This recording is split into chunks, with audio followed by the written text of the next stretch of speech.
Nah, mari kita bahas mulai dari apa itu yang disebut dengan kurban yang masyhur dalam bahasa kita itu. Nah, yang masyhur di dalam bahasa ahli fikih itu bahasa Arabnya adalah fuqaha, ahlul fikih. Mereka dinamakan faqih, jamaknya fuqaha. Faqih itu adalah orang yang mempunyai keahlian, kemampuan yang melekat pada dirinya untuk memahami petunjuk syariat. Di awak kadang-kadang faqih itu diturunkan pangkitnya jadi pakih. Kalau terdengar pakih itu anan tekana maaf lukia. Nah, padahal istilah itu merupakan suatu penamaan yang terambil dari nas, dari dalil, di mana dikatakan kalau Allah menginginkan kebaikan untuk seseorang, yufaqihu fid din. Nah, jadi yang populer di kalangan ahli fiqih, ibadah yang kita lakukan setelah salat Idul Adha sampai akhir hari tasyrik dalam bentuk penyembelihan binatang ternak itu disebut dengan udhiyah namanya. Jadi udhiyah di dalam hadis-hadis Nabi sering disebut udhiyah. Nah, kata udhiyah itulah yang diterjemahkan dalam bahasa kita dengan kurban. Namun istilah kurban juga muncul di dalam dalil syara'. Ada di dalam Al-Quranul Karim tentang pengorbanan dua anak Adam, yaitu Habil dan Qabil. Perhatikan firman Allah Subhanahu wa taala ayat 27 surah Al-Maidah. Kata kurban muncul di situ.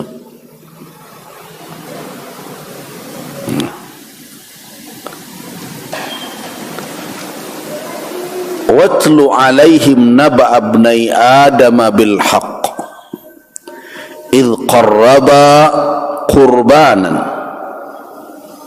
fatuqabbala min ahadihima walam yutaqabbal min al-akhar qala la aqtulannak qala innama yataqabbalu Allahu minal muttaqin.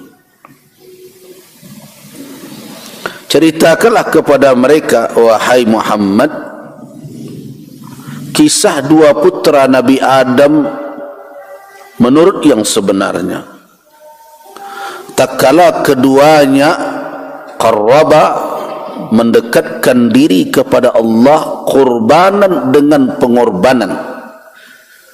Jadi tampak kata kurban di situ adalah amalan ibadah yang dijadikan oleh hamba sebagai wasilah untuk bertaqarrub, jalan untuk mendekatkan diri kepada Allah Subhanahu wa taala. Dan kita tahu dalam berbagai kisah atau cerita bahwa pengorbanan yang dilakukan dua anak Adam ini tidak hanya dengan binatang ternak, sesuai dengan profesi dan pekerjaan mereka. Jadi ternyata istilah kurban lebih luas cakupan maknanya dibandingkan dengan udhiyah. Jadi istilah yang khusus untuk binatang ternak yang disembelih pada Idul Adha sampai memanjang ke akhir hari tasyrik itu adalah udhiyah. Itu maknanya, nama yang khususnya. Jadi kurban nama yang lebih umum sifatnya.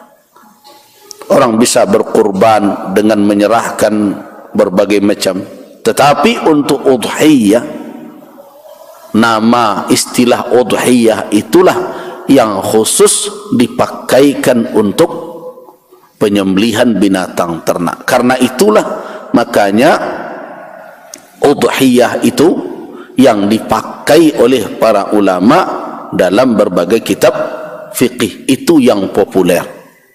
Nah, sekarang mari kita lanjutkan. Apa itu yang disebut dengan udhiyah? Udhiyah adalah ma yudhbahu min bahimatil an'ami fi yaumil adha ila akhir ayyamit tasriqi taqarruban ila Allah ta'ala, yaitu binatang atau hewan ternak yang disembelih. Kenapa ada hewan ternak? Ya, kata bahimah. Jadi yang disembelih itu hewan ternak, bukan hewan liar.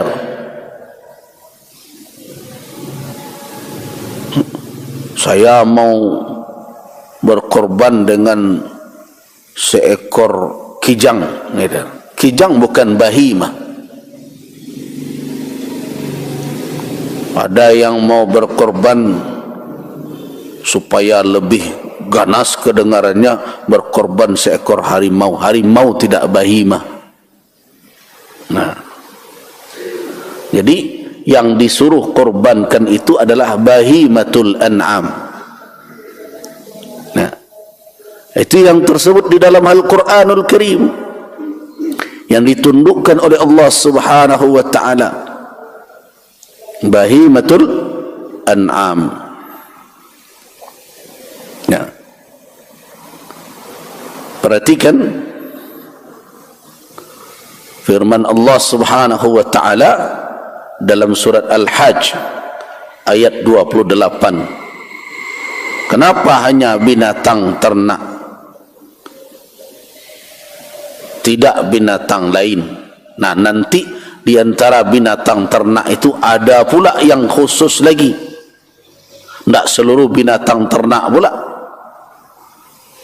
Ada pula yang mengatakan berkorban dengan seekor ayam jantan. Ya, kalau korban dalam makna umum,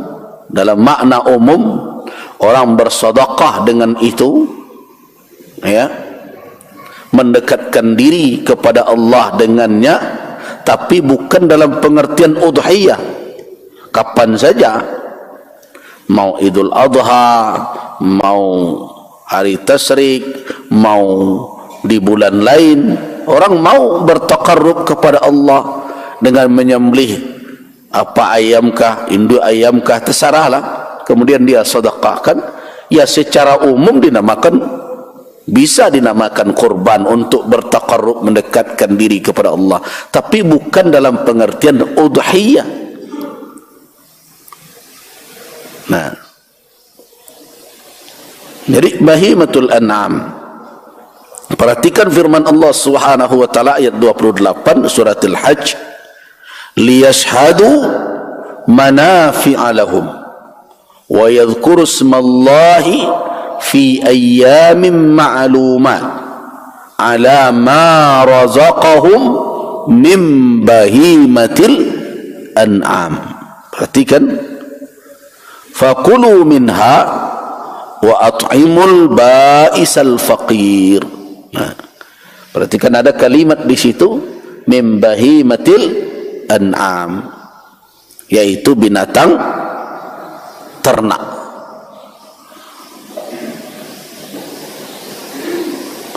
Nah, tentu yang ma'ruf sebagai binatang ternak. Kalau ada orang beternak macan, tidak ma'ruf sebagai binatang ternak. Awak beternak singa biarlah boleh korban, tak, karena singa tidak termasuk kategori bahimatul an'am. Jadi apa yang dikatakan udhiyah, yang kita terjemahkan dengan kurban dalam bahasa kita, ma yudbahu min bahimatil an'am, yaitu hewan ternak yang disembelih fi yaumil adha, di hari adha, di hari raya Idul Adha, ila akhir ayyamit tasriq. Nah, sampai akhir hari tasriq. Untuk apa disembelih? Taqarruban ilallahi ta'ala, untuk mendekatkan diri kepada Allah Ta'ala. Itu pengertian sederhana dari kurban.